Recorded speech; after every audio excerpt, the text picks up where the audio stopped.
ठाकुर जी की रास की भूमिका में पहले भी चर्चा में मैंने कहा कि वहां पर गोपियों की उम्र यदि पूछी जाए तो 5 वर्ष से लेकर 90 वर्ष तक की गोपी थी ठाकुर जी के रास में।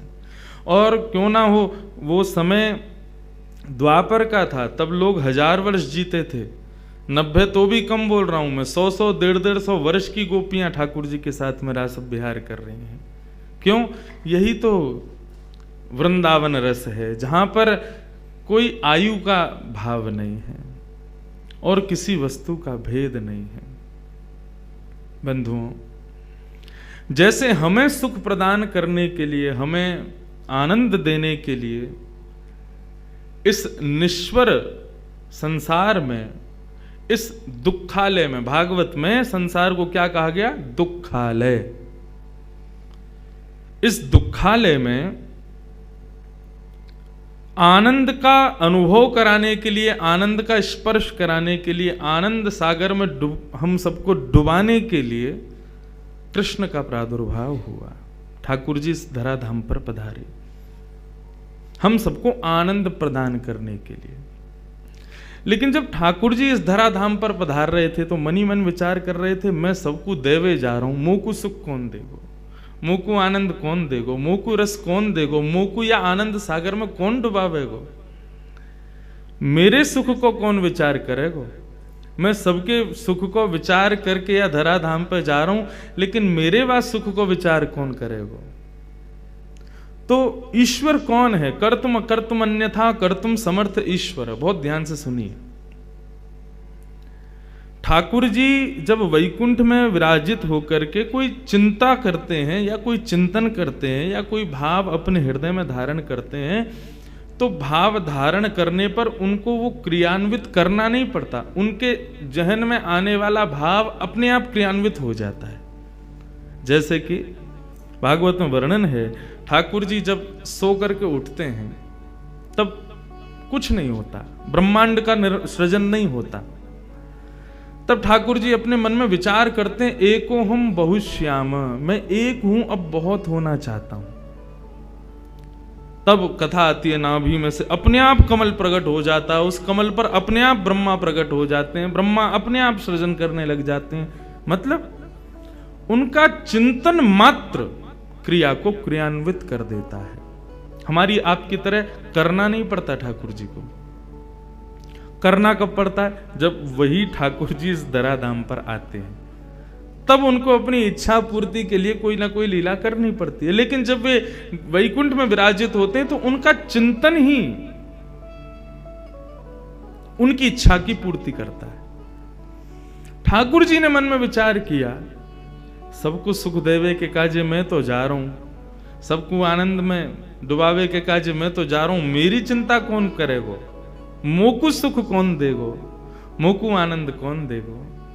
बस ये चिंतन मात्र किया है, तभी ठाकुर जी का प्रतिबिंब सामने, वहां ठाकुर जी के स्वरूप में ही मानो श्री किशोरी जी प्रकट हो गई हैं। और ठाकुर जी को सुख देवे के काजे, पूरे विश्व के आत्मा को प्रसन्न करें ठाकुर जी, और ठाकुर जी की आत्मा को प्रसन्न करें श्री किशोरी जी। इसलिए किशोरी जी के भाव में सबको प्रवेश नहीं मिल पाता। बहुत ध्यान से सुनिएगा। किशोरी जी की लीला में, किशोरी जी के भाव में, किशोरी जी के चिंतन में सबको प्रवेश क्यों नहीं मिल पाता? इसीलिए नहीं मिल पाता क्योंकि वे हमारे लिए आई नहीं है धराधाम पर। उनका प्रादुर्भाव तो लाल जी को सुख देने के लिए हुआ है।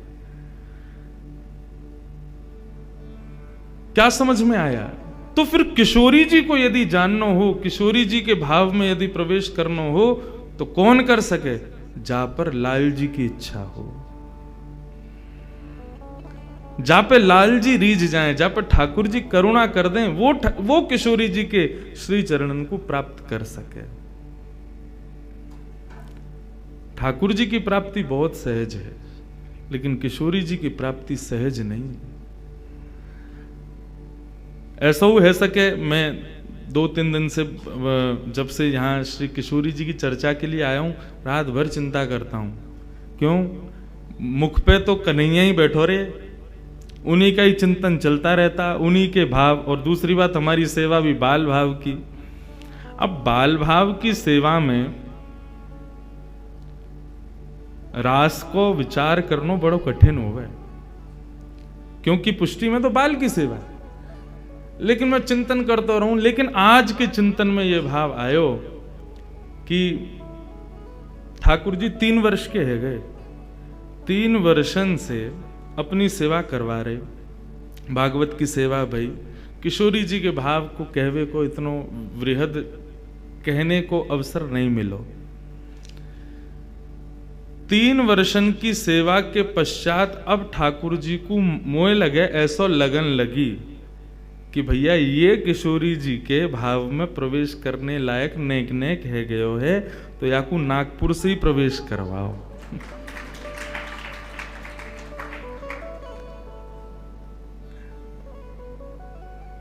उनने अब कृपा कर दी है, तो अब किशोरी जी के भाव में थोड़ी थोड़ी गति, थोड़ा प्रवेश, थोड़ा थोड़ा भाव आना धीरे धीरे प्रारंभ हो रहा है। बाकी हम ब्रजवासी हैं। श्री राधा रानी के पग पग पे प्रयाग जहां, केशव की केली कुंज कोटि कोटि काशी है। यमुना में जगन्नाथ, रेणुका में रामेश्वर, तरु तरु पे पड़े रहत अयोध्या निवासी हैं। गोपिन के द्वार द्वार हरिद्वार बसत जहां, बद्री केदारनाथ फिरत दास दासी हैं। स्वर्ग अपवर्ग लेकर करेंगे हम का, जान लो हमें हम वृंदावन वासी हैं। हम तो किशोरी जी के नित्य सखा हैं, उनकी नित्य कृपा हम पर बनी रहवे है। ऐसी श्री श्यामा जी, उनके भाव को श्रवणार्थ हम आप सब लोग एकत्रित भये हैं। और ये नागपुर का गोपनीय वृंदावन, इस वृंदावन की इस केली कुंज में ये सुंदर भाव प्रकट। और लाल जी विराज रहे हैं आनंद से। आज सहरा पहनो ठाकुर जी ने, आज ब्याह करके आ रहे हैं बिल्कुल, और घोड़ी पे वो बैठे। मैंने तो पहली बार कभी चिंतन स्वप्न में भी नहीं सोचो मेरो लाला कभी घोड़ी पे बैठे हो। आज घोड़ी पे वो बैठो। आज ठाकुर जी को क्या क्या बताएं, सब ब्याहुला सुन करके आ रहे हैं, बिल्कुल ब्याह करके आ रहे हैं। ये सब किशोरी जी की कृपा है।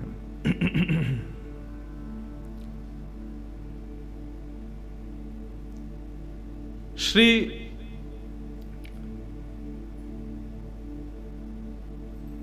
किशोरी जी के भाव में, रास में, जब ठाकुर जी और समस्त गोपांगनाएं प्रवेश करती हैं, तो भागवत में ऐसा वर्णन है, बहुत देर तक ठाकुर जी उन गोपियों से चर्चा करते रहते हैं, रास नहीं करते। जबकि रास के लिए आमंत्रण था, शरद पूर्णिमा का चंद्रमा उदयमान हुआ है, तो अब रास में प्रवेश करना था। लेकिन ठाकुर जी ने अभी तक रास में प्रवेश नहीं किया। गोपियों के सामने बैठ करके उनसे पूछते हैं कि आप सब यहां क्यों आई हो? ब्रूता गमन कारणम, अपने आने का कारण हमें बतलाइए कि आप इतनी रात्रि में यहां क्यों आई हो। तब ठाकुर जी वहां पतिव्रता नारी का धर्म समझाते हैं। तत्पश्चात गोपियां फिर प्रणय गीत गाती हैं, और प्रणय गीत गाते हुए ठाकुर जी से बहुत सुंदर बात कहती हैं। मैवं विभोर्हति भवान कदितुं नृशंसम्, संत्यज्य सर्व विषयांस्तव पादमूलम्, भक्ता भजस्व दुर्वग्रहमान् त्यजास्मान्, देवो यथादि पुरुषो भजते मुमुक्षु। बहुत अच्छी बात कहती हैं यहाँ पे गोपियां। कन्हैया, आप हमसे पूछ रहे हो कि ब्रूतागमन कारणम, अपने आने का कारण बताओ। हमारे आने का कारण केवल इतना है कि भात जब बनकर के तैयार हो जाता है ना, तो उसको तुरंत भोक्ता के सन्मुख प्रस्तुत कर देना चाहिए, नहीं तो भात की शोभा नहीं होती। ऐसे ही भक्त जब संसार के समस्त प्रकार के तापों में तप करके जब भक्त बन जाता है ना, तो उसको ठाकुर जी के सन्मुख प्रकट हो जाना चाहिए, ठाकुर जी के सन्मुख आत्मनिवेदन कर देना चाहिए, पूर्ण समर्पण कर देना चाहिए। लेकिन बात यही खत्म नहीं होती कन्हैया। बात तो ये है ना कि भात बनाने वाला जानता है कि भात कितनी मेहनत से बना, भोक्ता थोड़ी जानता है। ऐसी भक्त जो बना है वो जानता है कि मैं कितनी मेहनत से बना हूं, भगवान थोड़ी जानता है कि भक्त कितनी मेहनत से बना है। भात खाने वाला तो केवल दाल मिला करके, शक्कर डाल के, घी डाल करके खा जाता है। ऐसी कन्हैया तुम हो, तुम्हें क्या पता हम कितनी पीड़ा सह करके भक्त बनी है। आप कहते हैं गीता में अर्जुन से, सब छोड़ के मेरी शरण में आ जाओ, और हमने वही किया। संत्यज्य सर्व विषयाम स्तव पाद मूलम, हम सब छोड़ करके तुम्हारे श्री चरणों में आई हैं। और अब तुम कह रहे हो कि क्यों आई हो? क्योंकि तुम भगवान हो ना, तुमको नहीं पता भक्त कितनी श्रम से बनता है, भक्त कितनी मेहनत से बनता है।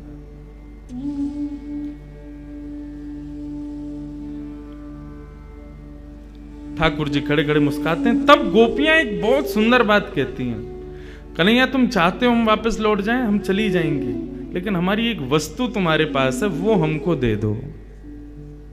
क्या? चित्तम सुखेन भवता ग्रहितम ग्रहेषु पहितम ग्रहेषु। गोपियां कहती हैं कि हमारा जो मन तुम्हारे पास है, जो चित्त तुम्हारे पास है, वो हमको वापस कर दो।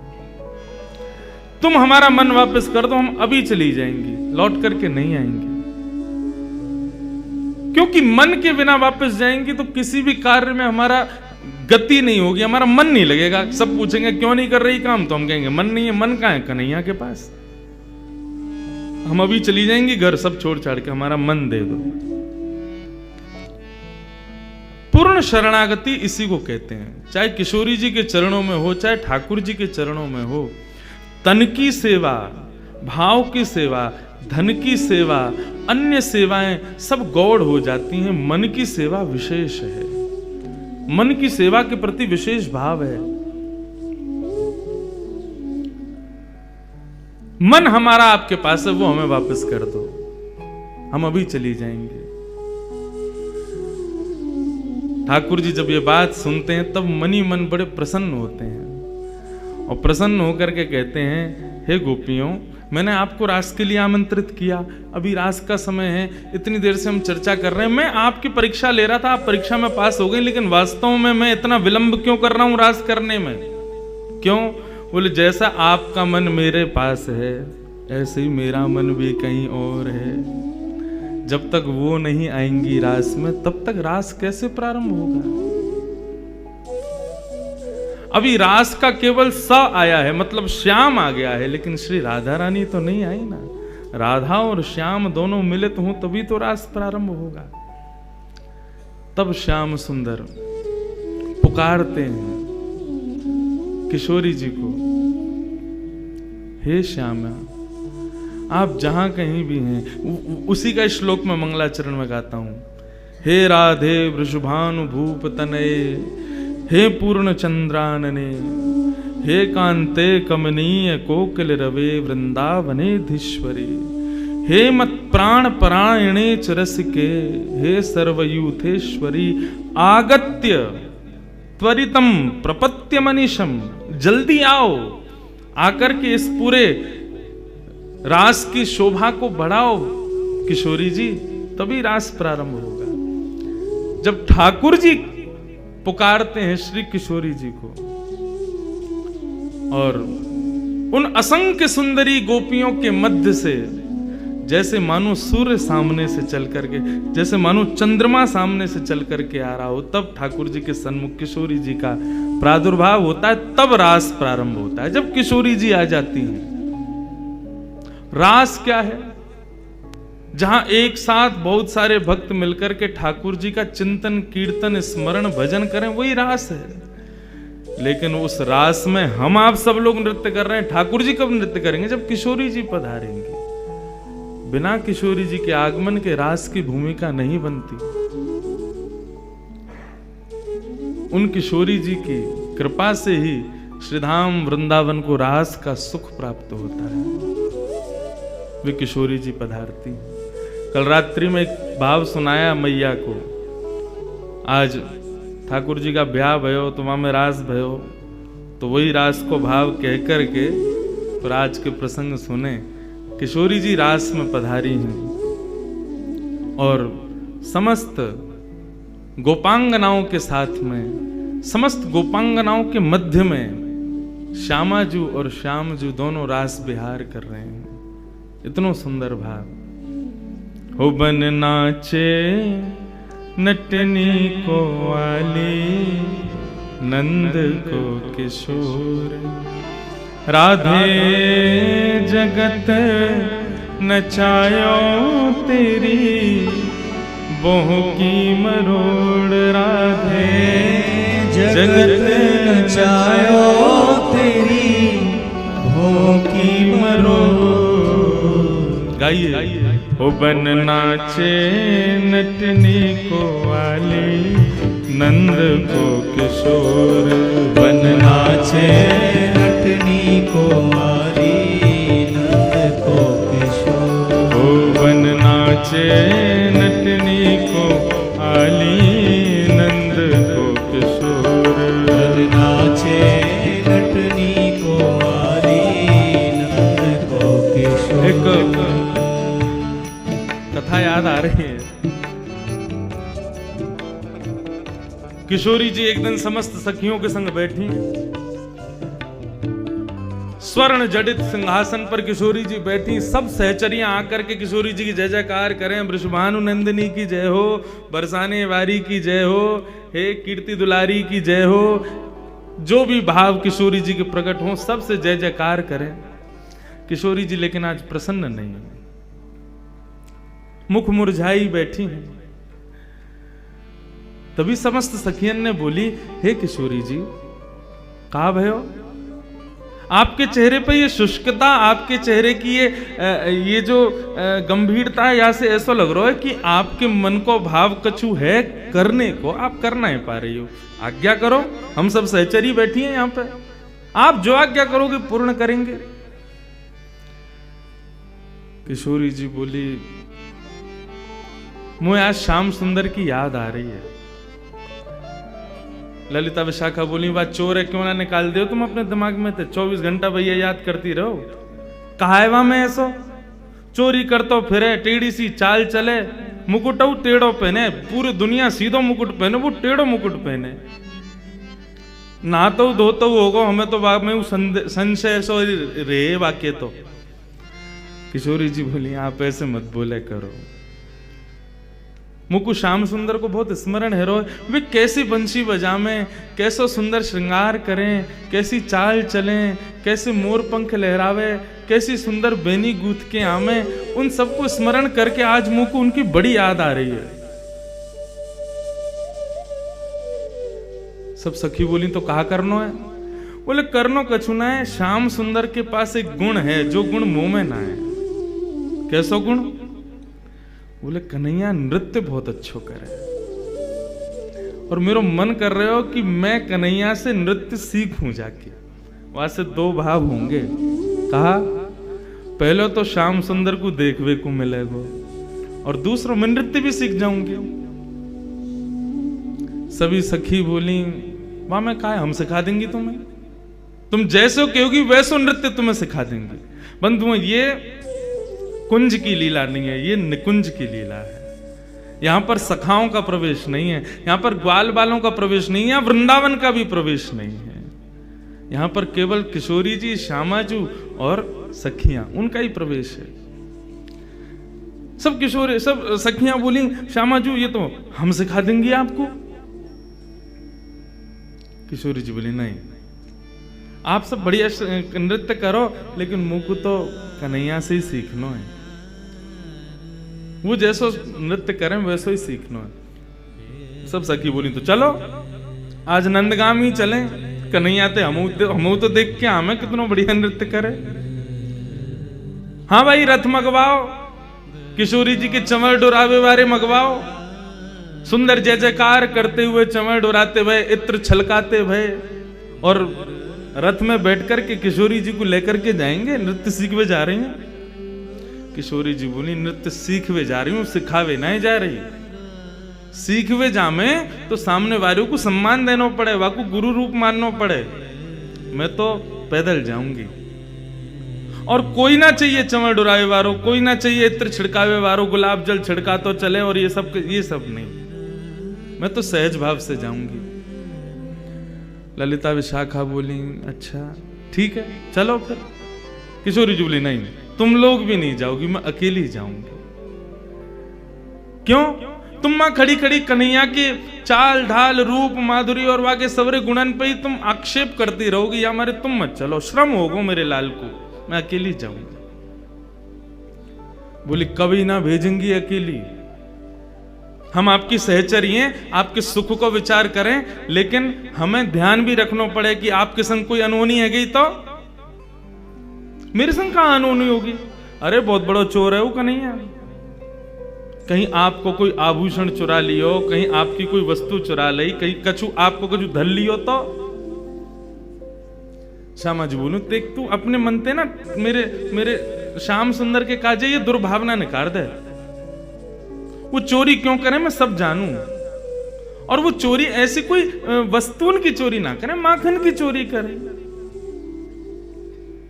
सब सखी बोली, तुम कितनों के हो, देखो हम आपकी हर बात मान रही हैं, रथ नहीं भेज रही, चंवर डोरावेवारी नहीं भेज रही, बाकी सब व्यवस्था सब हमने हटा दी। अंत में आपने कही कि आप अकेली जाओगी, हम वाह बात को भी राजी हैं, लेकिन एक बात आपको हमारी माननी पड़ेगी। किशोरी जी बोली, कहा? आ रही विशाखा। विशाखा आ गई। लिख, कहा लिखना है? बोले, जितने आभूषण पहन के जा रही हैं सब लिखो। कानन में कुंडल पहने हैं, कुंडल में कितने मोती, मोतीन में कितने हीरा, वो सब लिखती जा रही हैं। वहां को कछु पतो ना है, कहीं कानन के हीरा ही निकाल लियो तो। किशोरी जी बोली, मैं बड़ी परेशान इनते, ये कब समझेंगी श्याम सुंदर के स्वरूप को। हाँ, कानन में कुंडल है, सिर पर सुंदर झुमका सोए है, नाखन में नथनी पहनी है, गले में हार पहने हैं, सुंदर सुंदर हार पहने हैं, हाथन में गज के दंत के बने हुए कड़ूला पहने हैं, और वही गज के दंत के बने हुए कड़ूला के बगल में गज की पृच्छ के बालन के कड़ूला पहने हैं कि किशोरी जी को नजर नहीं लगे। सब पूरे अंग को लिखो, हाथन में मुद्री पहनी है, कहा कछु सब लिख लियो। किशोरी जी बोली, अब मैं जाऊं? बोले, जाओ, जल्दी आ जाइयो, ज्यादा देर मत करके आइयो। किशोरी जी बोली, ठीक है। किशोरी जी जा रही हैं, आज नंदगाम अकेली जा रही हैं, संग में कोई नहीं। ठाकुर जी एक कदम वृक्ष के नीचे बैठ करके गौचारण करने गए हैं, और अपनी वंशी को बजावे को प्रयास कर रहे हैं, कछु कछु राग बजा रहे हैं। इतने में ही ठाकुर जी के मुखमंडल पर मानो जैसे कभी आरसी के सामने सूर्य की किरण से दूसरे को प्रकाशित किया जाए, समझे?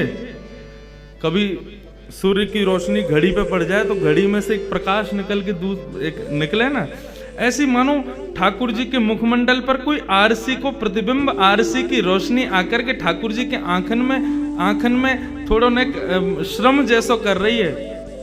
ठाकुर जी बोले, कहां तैयार हो भाई? जैसे ही देखी वृषभानु जा, ही विच उठी है हूक, वंशी रह गई हाथ में, फिर ना लागी फूंक। ठाकुर जी ने जैसी देखी, अरे अरे अरे वाह, धन्यवाद, हमारे आज वृषभानु नंदिनी पधारी हैं, किशोरी जी आ रही हैं। ऐसा सुंदर स्वरूप, किशोरी जी के अंग की कांति ऐसी है कि वहां से ठाकुर जी ही प्रकाशवान है जाए। ठाकुर जी ने दूर से ही दंडवत प्रणाम किया। हाँ, और ऐसो ब्रज की लीला में कितनी बार सुनो है, कितनी बार पढ़ो है कि ठाकुर जी जब भी किशोरी जी के सन्मुख जामे दंडवत प्रणाम करें, प्रणाम करके वंदन करके फिर लीला संवरण करें। दौड़ करके गए ठाकुर जी गए, अरे किशोरी जी बड़ी कृपा, आप पधारी। किशोरी जी बोली सहज है, जाओ, ऐसे मत रहो, सब सखा सखीन की बात अलग है, अब सहजता से रहो मेरे संग। ठाकुर जी लेकर के आए, किशोरी जी बैठ गई, बैठ करके दोनों श्याम सुंदर और किशोरी जी आपस में चर्चा कर रही हैं। किशोरी जी बोली, ठाकुर जी बोले, श्री जी आज कैसे कृपा भैया दास पर, आपको आगमन कैसे भयो? बोली मैं कछु मांगवे आई हूं आपसे। ठाकुर जी बोले कहा चाहिए?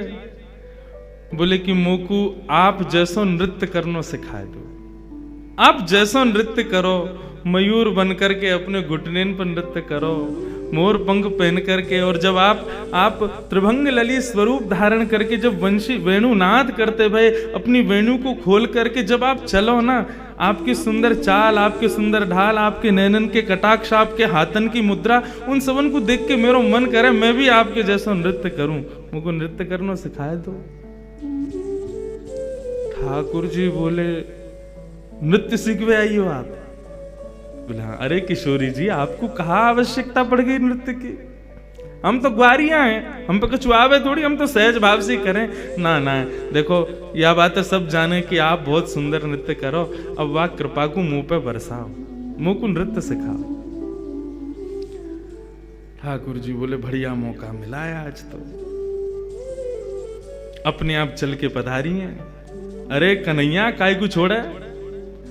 अच्छा देखो किशोरी जी मैं सिखा तो दूंगा, लेकिन आपको 2-3 बातों को ध्यान रखना पड़ेगा। बोले कहा? बोले पहले तो हाथन की मुद्रा, और दूसरा अपने मुखमंडल की शोभा, वहां पे जरा भी श्रम नहीं दिखना चाहिए, नृत्य करने में कितनों भी श्रम हो मुख पे आना नहीं चाहिए। बोले अच्छा। तीसरी नेत्रन के कटाक्ष, नेत्रन की जो भाव भंगिमा है वह को विशेष ध्यान रखना, भंग नहीं है जाए, भाव बनो रहे।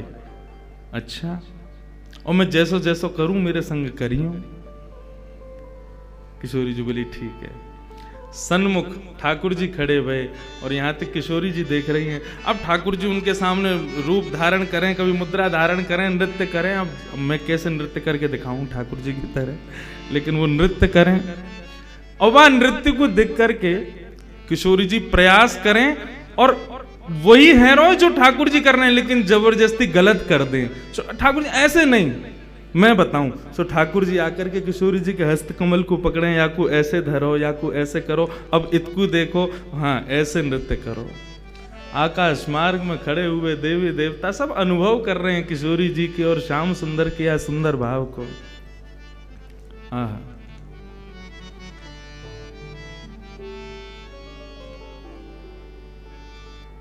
बन नाचे नटनी को वाली, नंद को किशोर, बन नाचे नटनी को वाली, नंद को किशोर। नृत्य करते करते किशोरी जी सीख गईं। जैसे श्याम सुंदर घूमे वैसे किशोरी जी घूमे, जैसे श्याम सुंदर के हाथन की मुद्रा वैसे किशोरी जी की मुद्रा।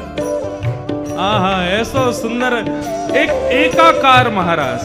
देखो रास के बारे में सुनो, महारास के बारे में सुनो, लेकिन ये निवृत्त निकुंज को एकाकार रास है रो, केवल श्याम सुंदर और किशोरी नृत्य कर रहे हैं। ओ बन नाचे नटनी को वाली, नंद को किशोर, बन नाचे नटनी को वाली, नंद को किशोर। ओ राधे जगत नचायो तेरी ओह की मरोड़, राधे जगत नचायो तेरी भों की मरोड़, राधे जगत नचायो तेरी ओह की मरोड़, राधे जगत नचायो तेरी भों की मरोड़। बन नाचे नटनी को वाली, नंद को किशोर,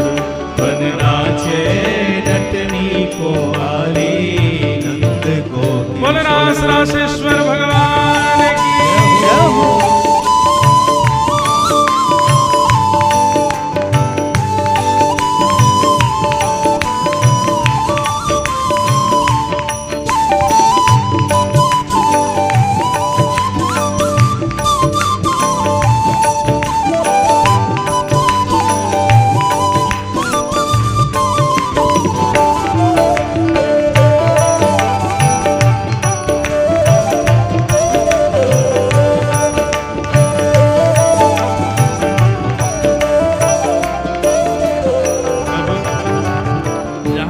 ठाकुर जी क्या कह रहे हैं? राधे जगत नचायो तेरी बाहों की मरोड़। हे श्यामाजू, मोते आप रास सीखवे आइयो, नृत्य सीखवे आइयो, और खुद कैसी हो? ब्रगुटी टेढ़ी कर लो तो जगत नृत्य करने लगे, और आप मुझसे सीखवे आइयो। मैं सब जानू तुम्हारे मन के भावन ने क्यों आइयो। आपको आप सीधे क्यों ना कहो कि मैं बहुत मलूक लगूं तुम्हें? मुझको देखवे आइयो, मेरे आप भावन को जानवे आइयो। आहा, किशोरी जी कह रही हैं, मैं कह ना रही लेकिन अब कह दूं। कहा कह रही हैं? ब्रज के किशोर तो पेटारूं तृण तोड़ प्यारे। ब्रज के किशोर तो पेटारूं तृण तोड़ प्यारे। ब्रज के किशोर तो पेटारूं तृण तोड़ प्यारे। ब्रज के किशोर तो पेटारूं तृण तोड़। सुन मुरली की घोर मेरो मन नाच मोर। सुन मुरली की घोर मेरे मन नाचे मोर। सुन मुरली की घोर मेरो मन नाच मोर। सुन मुरली की घोर मेरे मन नाचे मोर। बन नाचे नटनी को वाली नंद को किशोर।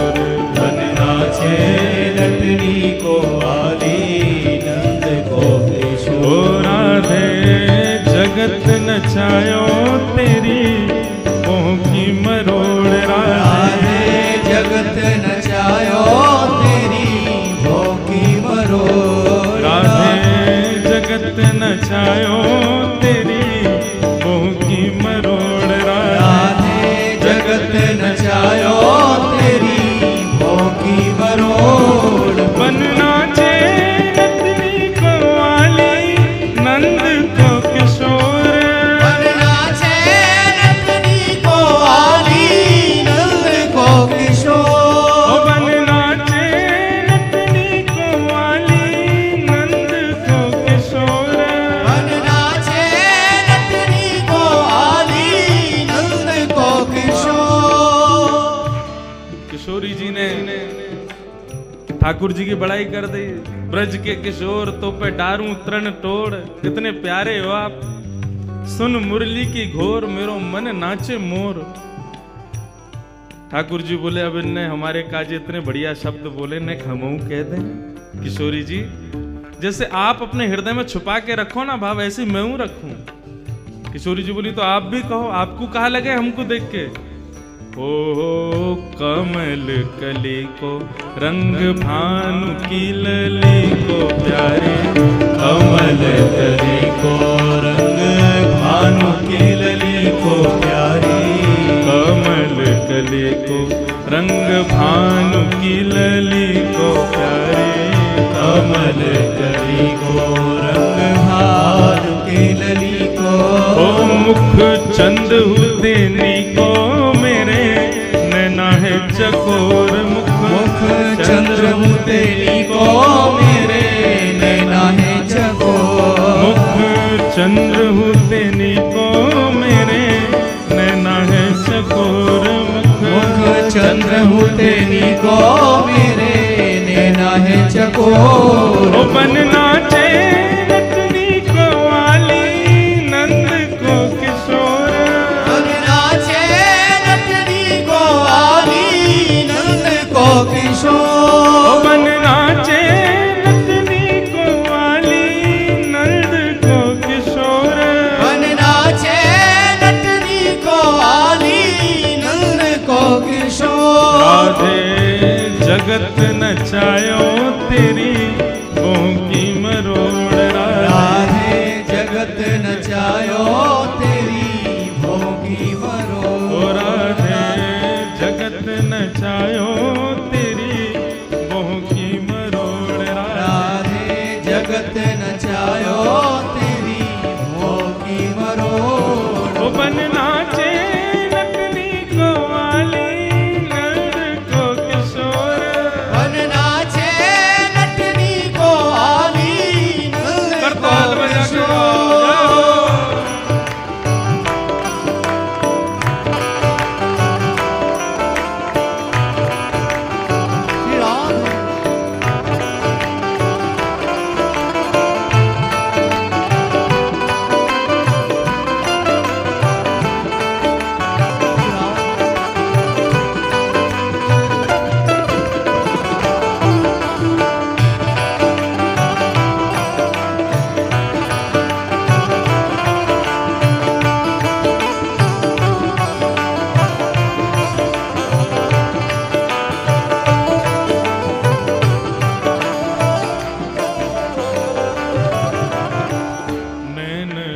बसाए मूंद राखूंगी छुपाए प्यारे, नैनन बसाए मूंद राखूंगी छुपाए प्यारे, नैनन बसाए मूंद राखूंगी छुपाए प्यारे, नैनन बसाए मूंद राखूंगी छुपाए। कहीं भाग न जाए मेरी मुंदरी को छोड़, कहीं भाग न जाए मेरी मुंदरी को छोड़, कहीं भाग न जाए मेरी मुंदरी को छोड़, कहीं भाग न जाए मेरी मुंदरी को छोड़। बनना चे नटनी को वाली नंद को किशोर, बनना चे नटनी को वाली नंद को किशोर। किशोरी जी एक टक श्याम सुंदर को देख रहे हैं और एक अष्ट सखाओं का एक बहुत सुंदर पद है, वहां ये भाव वर्णन है कि जब कभी भी श्याम सुंदर किशोरी जी के सन्मुख आते हैं, किशोरी जी श्याम सुंदर के सामने आते हैं, तो दोनों को भाव कैसा हो रहा है, एक टक देखूं, पलक झपकते नहीं है वो, एक समय से एक क्षण से कम समय के लिए झपकी हुई पलक भी उनको युगों के समान लगती है। नैन भर देखूं नंद कुमार, बिन देखी हूं विवश भई हूं रोम रोम प्रतिवार, भूल गई परिवार, नैन भर देखूं नंद कुमार। किशोरी जी निहार रही हैं, किशोरी जी कहे, ठाकुर जी बोले ऐसे क्यों निहार रही हो? बोले नैनन में बसा के तुमको भीतर छुपा लूंगी। क्यों? कहीं भाग न जाए मेरी मुंदरी को चोर, कहीं आप भाग ना जाओ। ठाकुर जी बोले किशोरी जी कहां जाऊंगा मैं, कहां जाऊंगा? यहां और कौन है जो मुझको यहां से ले जा सके? कोई भी तो नहीं, मेरा मन तो आपके पास है, मैं आपको ही मन हूं, और मन खुद से कभी दूर जावे? मन श्याम रंग राधे बांध राखो संग प्यारी, मन श्याम रंग राधे बांध राखो संग प्यारी, मन श्याम रंग राधे बांध राखो संग सारी, मन श्याम रंग राधे बांध राखो संग।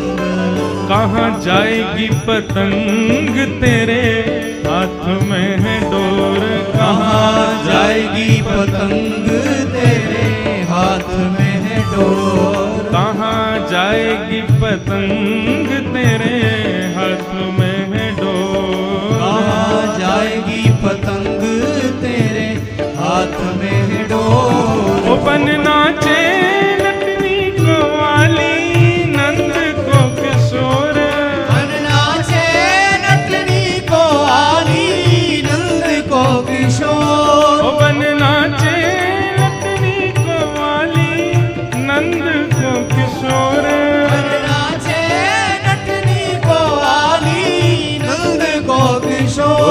राधे जगत नचायो तेरी मोह की मरोड़, राधे जगत नचायो तेरी मोह की मरोड़, राधे जगत नचायो तेरी मोह की मरोड़, राधे जगत नचायो तेरी मोह की मरोड़। ओ बन नाचे नटनी को वाली नंद को किशोर, बन नाचे नटनी को वाली नंद को किशोर, वाली नंद को किशोर, वाली नंद को किशोर, वाली मुंदरी को चोर, वाली मुंदरी को चोर, वाली नंद को किशोर, वाली नंद को किशोर, वाली नंद को किशोर, वाली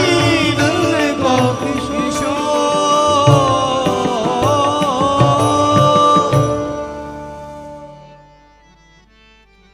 पिय मुख निरखत नवल किशोर, प्रिय मुख निरखत नवल किशोर, प्रिय मुख निरखत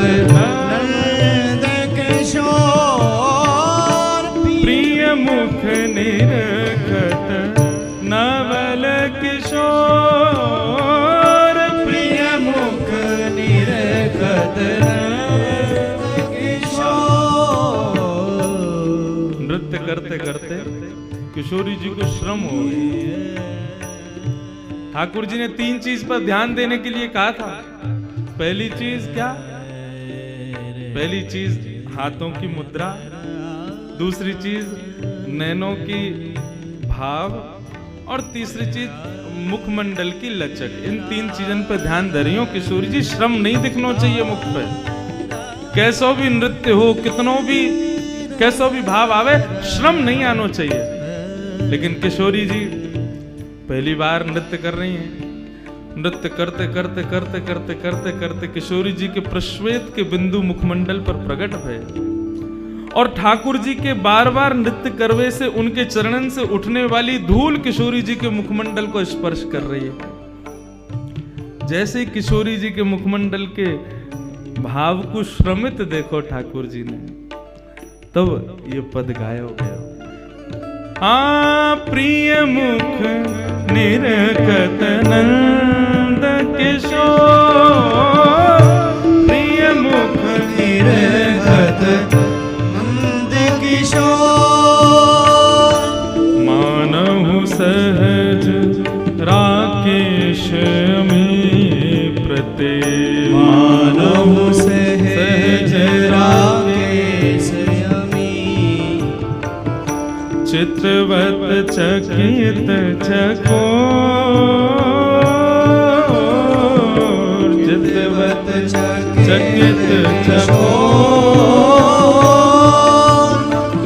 प्रिय मुख निरखत नंद किशोर, प्रिय मुख निरखत नंद किशोर। किशोरी जी के सन्मुख गए और मुखमंडल के ऊपर प्रश्वेत के बिंदुओं में जो कृष्ण चरण रज चिपक गई थी, ठाकुर जी अपने पटका से वाकू पोंछन लगे। बैठायो किशोरी जी को, जलपान करायो, चरणन को गोद में लेकर के दबान लगे। किशोरी जी ने मना करी, ना श्यामजू ऐसा मत करो, बहुत दिनान बाद नृत्य क्यों ना, ये हमारे श्रम है गए है। ठाकुर जी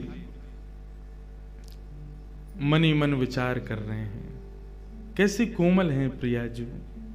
ये सब भाव है ही रहे कि तभी किशोरी जी बोली, अब सायंकालीन समय है गयो, मैया बाबा सब बाट निहार रहे होंगे, कन्हैया मैं फिर आऊंगी, अब मैं चलूं।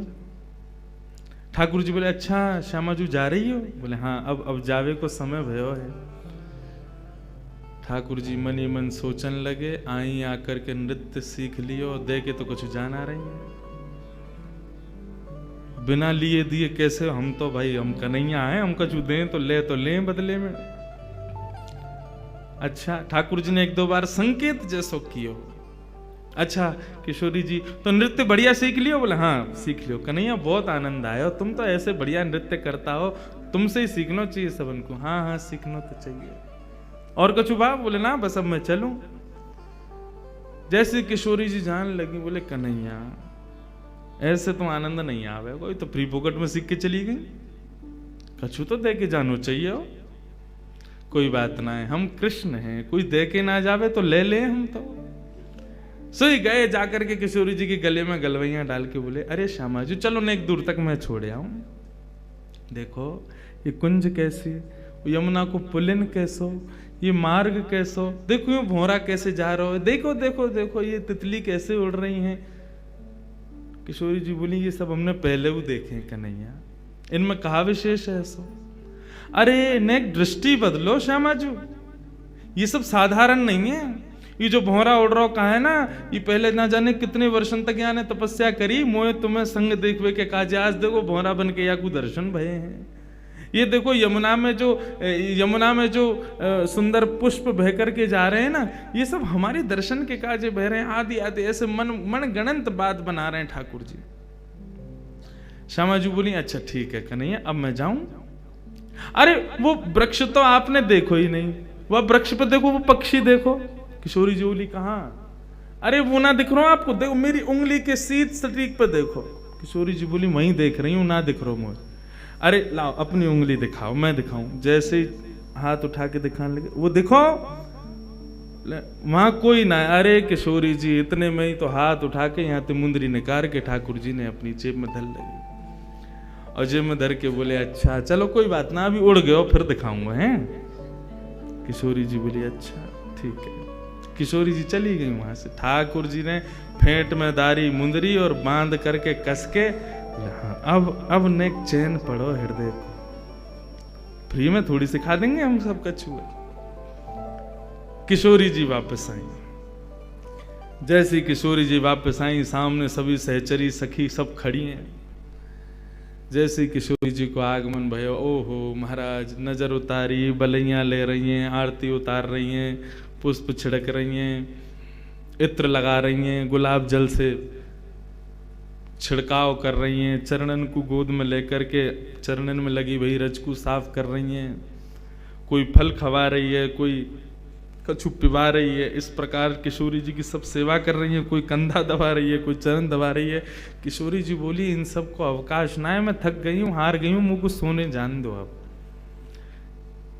इतने में ललिता बोली विशाखा वो लिखो का लेके आवा है, अभी तो गिनती होगी सब सामग्री है कि नहीं। किशोरी जी बोली यहाँ की कहाँ जरूरत है, तुम्हें श्याम सुंदर पर नेक भरोसा ना है। अरे कन्हैया ऐसो ना है, देखियो आज कैसो बढ़िया नृत्य सिखायो, सब इतनो बढ़िया प्रेम से सब सुसंपन्न भयो, लेकिन तुम्हारे मन से ये भ्रम कभी जावे को नहीं। अरे तो ठीक है ब्रह्म ना जावे को, लेकिन कम से कम अपने मन की संतुना के लिए तो कर लें हम। हाँ विशाखा बोल, कहा का सामग्री? बोले ऊपर की लटकन हाँ विराज रही है, कानन में कुंडल, कुंडल में कितने मोती, इतने मोती, उनमें कितने हीरा, इतने हीरा, हमें गिनती करती चलो सबरे। नाक की नथनी, हाँ गले को हार, नवलखा को हार, पन्ना को हार, वाह को हार, या को हार, सबरे हार गिन लिए। हाथन में 2 प्रकार के कड़ूला, बोले हाँ हैं, बाजूबंद हैं, करधनी हैं, पैरन में पाजेब, और ये सब गिन लिए। किशोरी जी बोली कछु रह तो ना गो? हाँ हाथन ने गिनवाओ, या हाथ में 2 मुद्री, या हाथ में 3 मुद्री, या में 2 और या में भी 2, एक कहाँ है? ललिता बोली किशोरी जी एक मुंदरी कहाँ है आपकी? बोले मुझे ना पता, हम पहले ही कह रहे हैं ये कन्हैया है, छलिया है, माँ कंचोर मरकट बंधु, फ्री में तो कछु करेगा ही ना, सहज में ना कर सके, जरूर यही ने धर ली है मुंदरी आपकी। किशोरी जी बोले अरे नृत्य करवे में कहीं गिर गई होगी, काय को श्याम सुंदर पे तुम शक करो? बोले ना है किशोरी जी वही ने किया ये काम, और हम पहले ही आपसे मना कर रही कि वहां के पास मत जाओ, वहां को स्वभाव ठीक ना है, वहां के मन में चोर बैठो भीतर। अरे चोर चोरी ना करेगो तो कहा करेगो? किशोरी जी बोली ऐसा भाव ना है। बोले अब आप बिल्कुल शांत रहो, अब हम अपनी क्रिया करेंगे, हमें करन दो, ठीक है। किशोरी जी शयन में चली गई। दूसरे दिन सवेरे ललिता विशाखा दोनों प्रणाम करके ललिता बोली कि अब हम जा रही हैं, जाके आपकी मुंदरी लेके आवे, ठीक है। ललिता जैसे ही गई नंद भवन नंदगांव, ठाकुर जी अपनी गैया लेकर के नंद भवन से निकले। इतने में सामने से विशाखा आती हुई दिखी ठाकुर जी को। ठाकुर जी अपनी नजर बचा करके गैया चराते हुए निकले। विशाखा सीधी बोली दे दो। ठाकुर जी भी सीधे बोले मुंह पे ना है।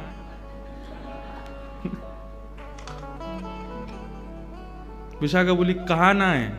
बोले जो तुम मांग रही हो। कहा मांग रही हूं? बोले मुंह का पतो। तो फिर तुमने यूं कैसे कही मुंह पे ना है? बोले अब वो तो कह दी मैंने।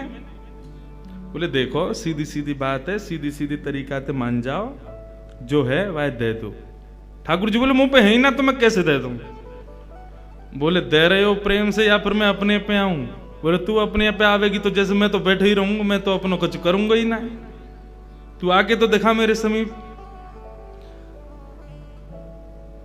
खूब देर एक दूसरे में नोक झोंक चलती रही। बोली फेंट में कहा बंद हो तुम्हारे में? बोले या फेंट में सारो ब्रह्मांड बंद हो गया, अगर खोल दियो तो नूतन प्रलय है जाए, वो बता कर दूं? बोले तुम कर दो। ठाकुर जी बोले तेरे कहवे तो फेंट ना खोलूं। कौन है तू? बोले मैं विशाखा हूं। कौन विशाखा?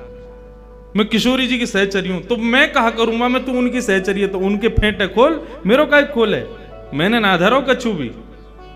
बोले मुंदरी है आपके पास हमारी श्यामा जू की। कौन सी मुदरी, कहां की मुदरी, कैसी मुदरी? मुंह पे कछु ना है। अंत तो गत्वा ठाकुर जी बोले एक काम कर, तू कुछ ज्यादा इतना पढ़ रहा है तो एक काम करें, चल किशोरी जी के पास चल रहे हैं, वो ही न्याय करेंगी कौन पे मुंदरी। चलो ठाकुर जी लिए विशाखा जी को संग में और सीधे पहुंच गए किशोरी जी के सामने। किशोरी जी बैठी भई हैं। जैसी श्याम सुंदर आए सोई आनंद आनंद हृदय में प्रकट है। अरे कन्हैया आप पधारे हो। बोले किशोरी जी आपको प्रणाम करूं, लेकिन आज मेरे संग बहुत बुरा भयो है। का बुरा भयो? बेमतलब को कलंक लगाया गया हो मेरे ऊपर। आपकी ये विशाखा बताओ मुझ चोर ठहरा रही। ठीक है मेरे नंदगाम की गोपी मुँह को चोर के मेरी अपनी है सबरी, वो सब मेरो दर्शन करवे के काजे अपने घर में जबरदस्ती ऐसी जगह माखन धरे कि मुझको खावे जानो ही पड़े। मैं तो उनको सुख देवे के काजे चोरी करूं, लेकिन ये विशाखा को कौन ने अधिकार दियो मुझको चोर कहवे को? और मैं नंदगाम में भरे बाजार में बीच में आके मुझे कह रही है दे दो। मैंने कह दी मुंह पे ना है, यूं कह रही है फेंट खोलो या मैं मुंदरी धरी है, ऐसे ऐसे बात न बना रही है। आप या को समझाओ, मुझको बहुत कष्ट भयो। और देखो आपने नृत्य सीख लियो, मैंने कछु लेवे देवे की बात तो करी नहीं। ललिता विशाखा बोली तो तुम लोगे भी कहा, हमारी किशोरी जी की कृपा है और कहा चाहिए तुमको। बोले नहीं एक बात कह रहा हूं, कोई आदमी कछु देवे तो मांगे तो है ना, मैंने तो बिल्कुल मुफ्त में दियो इनको। बोले मुफ्त में बनाए दियो, तुमने मुंदरी चुराई है किशोरी जी की। किशोरी जी बोली अब ठीक है ललिता आप छोड़ो, कोई बात ना है श्यामजू, आपको श्रम भयो वाक्य लिया मैं आपसे क्षमा मांगू।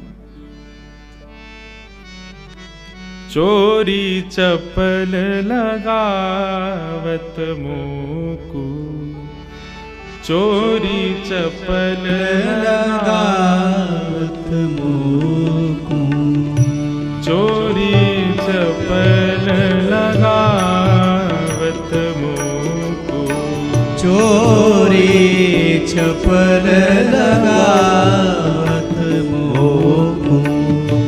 मैं नहीं चोर चोर को साथी, मैं नहीं चोर चोर को साथी, मैं नहीं चोर चोर को साथी, मैं नहीं चोर चोर को साथी।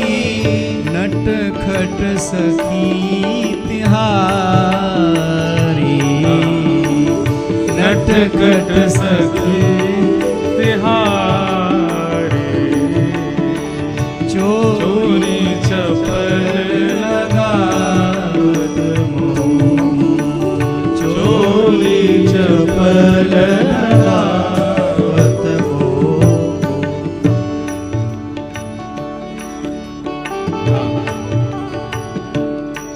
न्याय करो श्यामा प्यारी, ये तुम्हारी नटखट सखी है, मुंह पे चोरी को आरोप लगा रही है।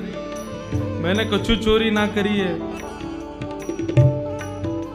तुम न्याय करके आज बताओ कौन सही कौन गलत। किशोरी जी ने तो पहले न्याय कर दियो कि भैया अब श्याम सुंदर को ज्यादा श्रमित मत करो, श्याम सुंदर को यहां से जान दो और अब बस यहीं बस करो। मुंदरी चली गई, दूसरी ले लेंगे। ललिता विशाखा बोली कि नहीं ना किशोरी जी, मुंदरी इनके पास है और इनते ही ले जाएगी, हमें बस एक चीज करवान दो। किशोरी जी बोली कहा करवाओगी? बोले कि इनकी जो फेंट बंदी भैया बस यह खुलवाए लो और कुछ नहीं करना हमें, हम मान लेंगे कि ये बिल्कुल चोर नहीं, बस इनकी फेंट खुलवाए लो। किशोरी जी बोली ने खोल दो। तो ठाकुर जी ने जहां पे मुंदरी इकाई वहीं ते फेंट पकड़ी, दूसरी जगह ते गांठ खोल के लो कछु मिलो या में। इतने विशाखा ने नीचे को पकड़ो, बोले अब छोड़ियो। ठाकुर जी बोले या ना छोड़ सकूं, क्यों? बछिया बछड़ा इनके सबन के भीतर बैठे हैं यहाँ में, और पूरा ब्रह्मांड मेरे हाथन में ही है, अरे नूतन प्रलय है जाएगा, मैं तो पहले ही कह रहा हूँ या ना छोड़ूंगा।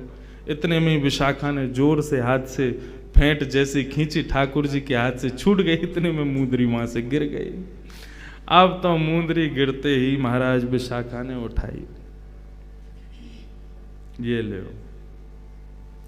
बहुत बने अपने मन में, मैं चोरी ना करूं यो ना करूं। हम तो पहले ही समझ गई, पहले ही जान गई। किशोरी जी जब निकस करके जाए रही या के पास में, हम तभी जान गए कि मानेगो ना बिना कचुली, या हमारे एक एक चीज को लेखा जोखा रखो हमने। कहां से आई है मुंदरी? किशोरी जी सहज है गई, बोले अब ठीक है कोई बात ना, आप कुछ कहो मत, ठाकुर जी को श्रम मत करो। किशोरी जी के कई बार भाव मान करके, कई बार भाव जान करके ऐसा लगे कि यही प्रेम है। तत्सुखे सुखित्व, हमारो प्रेमी जामे सुखी, हम वामे सुखी। आजकल को प्रेम ऐसा ना है। किशोरी जी प्रेम की अधिष्ठात्री हैं। हम ये लीला सुन करके हमको आनंद बहुत आ रहा हो कि हम श्याम सुंदर की लीला श्रवण कर रहे हैं, किशोरी जी के सुंदर भाव श्रवण कर रहे हैं, लेकिन हम यहां से कहां सीख रहे हैं? प्रेम में सदा प्रेमी के सुख को विचार किया जाए। और स्पष्ट कह दूं तो प्रेम संसार में किसी से नहीं हो सकता। प्रेम शब्द केवल श्याम और श्यामा जी और श्याम सुंदर के लिए ही बनो है। आप संसार के किसी व्यक्ति के प्रति यदि प्रेम प्रकट करना चाहो, वो प्यार बन जाएगा, लेकिन प्रेम ना रह सके। प्रेम शब्द तो केवल इनके लिए है। और प्रेम मतलब भक्ति, मतलब आपके भाव। वहां में अपने सुख को विचार मत करो, ठाकुर जी के सुख को विचार करो, श्री जी के सुख को विचार करो। वृंदावन में बहुत कष्ट हो गए मुझको लोगन को देख के, जो अपने ठाकुर जी को डलियान में लेके घूमे, कहीं भी जामे, कहीं भी बैठ जामे, ऑटोन में लदे भये और हाथ में डलिया में लड्डू गोपाल लेके दौड़ रहे हैं। आपने उनके सुख का विचार नहीं किया, अपने सुख का विचार कर रहे हैं। और जहां अपने सुख का विचार होता है ना, वहां प्रेम नहीं हो सकता। ठाकुर जी की नित्य सेवा में, नित्य भाव में उनके सुख का भाव रखो। उनको किस में सुख मिले, उनको काय में सुख है, वो करो। मैंने आज तक अपने लाल जी को कथा नहीं सुनाई। एक बार मैंने ये प्रयास कियो, और मैंने नहीं कियो, जिनने कथा कराई कलकत्ता के पास में एक जगह कथा ही, वे सब लोग आए, बोले महाराज जी आज गोवर्धन पूजा है, कथा में लाल जी को लेके विराजो। मैंने कि लाल जी को मेरो ऐसा भाव रहे कि जब मैं कथा में जाऊं ना, तो 3-4 घंटा ठाकुर जी सहज रह जाते होंगे, या भुजा को नीचे कर लेते होंगे, ने हाथ पामन ने सीधे करके अंगड़ाई ले लेते होंगे, ग्वाल बालन ने बुला करके और पूरे कमरा में उधम मचाते होंगे। वहां मिठाई के डिब्बा ने उठा उठा खोल खोल के देखते होंगे, एक दूसरे पे फेंक के मारते होंगे। ये सब लीला ठाकुर जी की अंतरंग चलती होगी जब मैं कथा में रहूं। ठाकुर जी को थोड़ा समय तो अवकाश रहता होगा अपने सखान के काज। मेरे मन को भाव हमेशा यही हो कि मैं कथा में जाऊंगा, ठाकुर जी को नहीं ले जाऊंगा, वो अपने कक्ष में आनंद करेंगे। लेकिन वो सब आ गए आयोजक करता, बोले महाराज जी लाल जी जरूर आने चाहिए, आज गोवर्धन पूजा है, हमने 56 भोग तैयार किए हैं, बहुत व्यवस्था करी। मैंने कहा ठीक है चलो, इतना कह रहे हो तो ले आऊंगा। अब विश्वास मानना मेरी बात का, ठाकुर जी का सुख का विचार करके मैं नहीं लेके जाता था, लेकिन उस दिन मैंने उनके सुख का भाव देखा। मैंने बेचारे इतनी बड़ी कथा करा रहे हैं, इतने कह रहे हैं, तो ले चलते हैं। ठाकुर जी का श्रृंगार कर रहा था। श्रृंगार करते करते, ये हमारे मुखिया जी भी संग में थे आप वहां कथा में? श्रृंगार करते करते पृथ्वी हिलने लगी, भूकंप आ गया उस क्षेत्र में। मैं ठाकुर जी को लेकर बिल्डिंग से बाहर भागा जब ये स्थिति हुई, 2-3 वर्ष पुरानी बात है। मैंने कि भाई ये क्या हो रहा है? पहला संकेत ठाकुर जी ने दिया, बोले मोको ना जानो, श्रीधामा मधुमंगल मेरी बात नहीं आ रहे हैं, सबरे गैयान की लेकर यहाँ पे आमेंगे, तू मोको कथा में ले जाओ, बेचारे दुखी है जाएंगे। यही भाव आया था हृदय में। तब भी मैंने एक बार फोन करवाया, मैंने ठाकुर जी नहीं आएंगे, देखो अभी आज मौसम भी ठीक नहीं है, बादल हो रहे हैं, भूकंप सा आया था, बोले नहीं महाराज जी सब व्यवस्था हो गई, आप ऐसे मत करो, ले आओ, अब देख लो ये वो। नहीं ठीक है चलो ले चलो। ठाकुर जी को लेकर के जैसे ही वहां से निकलो कथा के लिए, गड़गड़ गड़गड़ गड़गड़ करके बादलों ने गरजना शुरू किया। वाटरप्रूफ पंडाल था, मैंने कहा कोई नहीं कथा तो है ही जाएगी। आप विश्वास माने जैसे ही पंडाल में प्रवेश बगल से किया और वे लोग सब छाता छतरी ले ले करके वहां पर ठाकुर जी के स्वागत में जैसे ही उन्होंने दरवाजा खोला, ऐसी बिजली कड़की, ऐसी हवा आई कि वो करीब 300 बाई 150 का पंडाल था। एक हवा के झोंके में ही देखते देखते देखते ध्वस्त हो गया, नष्ट। कथा का 6वां दिन, अभी 5वां दिन, 2 दिन की कथा, 3 दिन की कथा बची थी। और मैं ठाकुर जी को लेके गाड़ी में ही बैठा हूं अभी, और सामने देख रहा हूं पंडाल नीचे आके समा गया। मैंने कही जय हो लाल जी, मुझको क्षमा करी हूं, आज मैंने बहुत अपराध कियो, मैंने आपके सुख को विचार नहीं कियो। आज मधुमंगल श्रीदामा को मेरी वजह से श्रम है गयो, इसलिए आपने ये सब कियो। आज क्षमा मांगू, अब नहीं आपको कभी कथा में श्रम नहीं दूंगा। फिर उस दिन 20 मिनट कथा करके फिर मैं गया। उस दिन के बाद कभी ठाकुर जी को लेके मैं कथाओं में नहीं गया, क्योंकि 1-2 बार और मैंने प्रयास मात्र किया तो कुछ ऐसा हुआ कि मैंने कि नहीं, लाल जी का अवकाश का समय है। परंतु इस सुंदर भाव में देखो ठाकुर जी कैसे विराज रहे हैं, कैसे आनंद कर रहे हैं, कैसे सुख ले रहे हैं। यहां पे भी मैंने अपने सुख का विचार नहीं किया, यहां पे इनके सुख का विचार किया।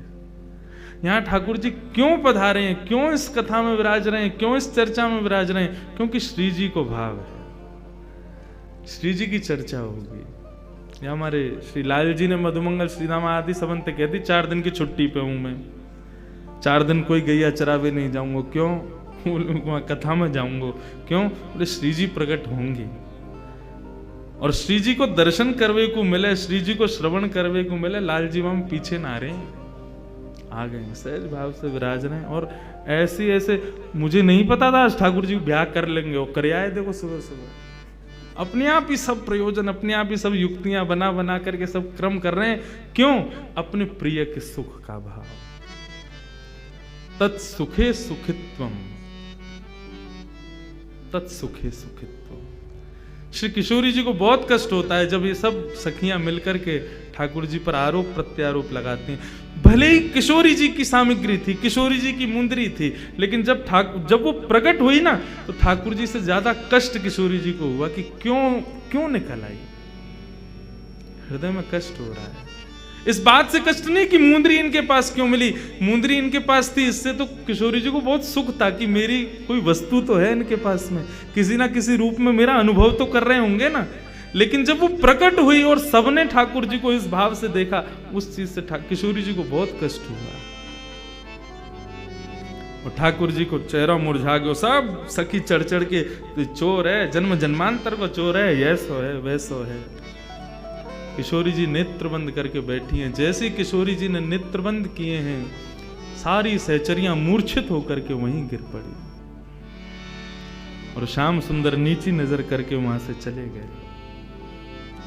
किशोरी जी क्षमा करें।